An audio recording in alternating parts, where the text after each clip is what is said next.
next guest is a champion in every sense of the word. He is a two-time Super Bowl winner with the Pittsburgh Steelers, was named MVP of Super Bowl 40, and to top it off, he won season 12 of Dancing with the Stars. I mean, you can do everything, Hines, my goodness. 1 month ago, the NBC sports broadcaster was the first NFL player to complete an Ironman triathlon. I didn't know that. Congratulations, Hines Ward. Thanks for, we got to give this guy a round of applause. I mean, he is an Iron Man.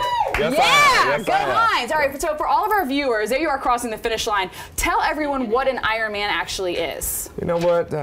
It's a long day. 2.4 mile swim, 112 mile bike, and then to do a marathon at the end. It's very brutal and grueling. How long did it take you? 13:08. 13:08. Yeah. What was the hardest part about it?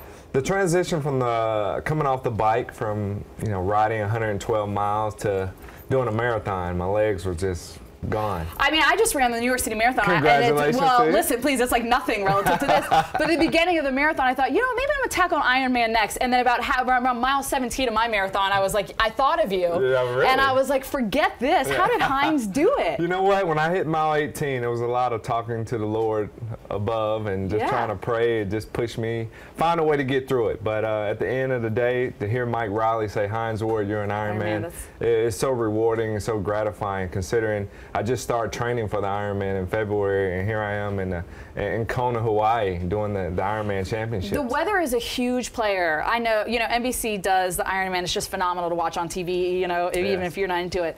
Tell me about the weather, because I know there's crosswinds, I know there's heat, you're going through all of that. And I think that's the main thing, dealing with the weather issues. The humidity, I mean, the sun is constantly, You're still sunburned. Yeah, you were showing me earlier. I'm burned up, but dealing with that and the nutrition side of it. You have to be able to hydrate yourself, refuel your body, because you're out there for a long period of time. And for me, I started in the morning, it was dark time. Yeah.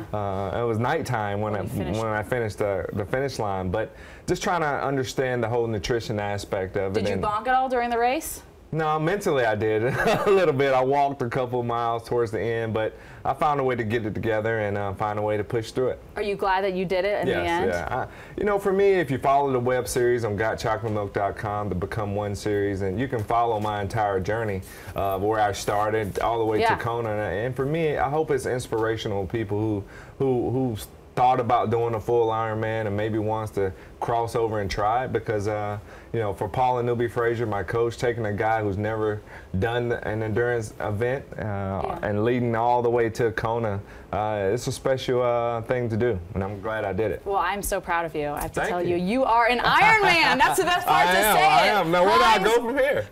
Well, we're going to have to figure something else out. Marathon here in Marathon? New York, yes. Please, that's nothing. You're going to be like, this is a joke, running the marathon. No, well, it's still tough. I mean, 26 miles hurts, period. Yeah. Do you think I could actually do an Ironman? I think you can. Would you come if I did it to cheer me on? Yes, I would. I'll be right there, start and finish. I appreciate I got you. that. That's my boy right there.